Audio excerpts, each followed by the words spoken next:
মেয়েদের এডিট করা আপত্তিকর ছবি ফেসবুকে ছেড়ে ব্ল্যাকমেইলিং, গ্রেপ্তার 4। স্কুল কলেজ পড়ুয়া মেয়েদের সামাজিক যোগাযোগ মাধ্যম ফেসবুক আইডি থেকে ছবি সংগ্রহ করে তা আপত্তিকরভাবে এডিট করে বিভিন্ন ফেসবুক পেজ ও গ্রুপে ছড়িয়ে দেওয়ার ভয় দেখিয়ে মোটা অঙ্কের টাকা হাতিয়ে নেওয়া সহ নানাভাবে ব্ল্যাকমেইলিং করত একটি চক্র। সেই চক্রের 4 সদস্যকে গ্রেপ্তার করেছে পাবনা জেলা গোয়েন্দা পুলিশ। এ সময় তাদের কাছ থেকে একটি কম্পিউটার ও বেশ কয়েকটি মোবাইল ফোন উদ্ধার করা হয়েছে। গতকাল দুপুরে পাবনা পুলিশ সুপার কার্যালয়ের অডিটোরিয়ামে এক সংবাদ সম্মেলনে এসব তথ্য জানান police super Akbar Ali Munshi.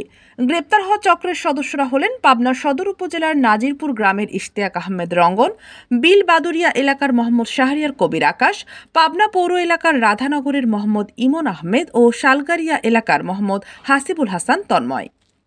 Sheikh Masuma, news desk, ATV সংবাদ।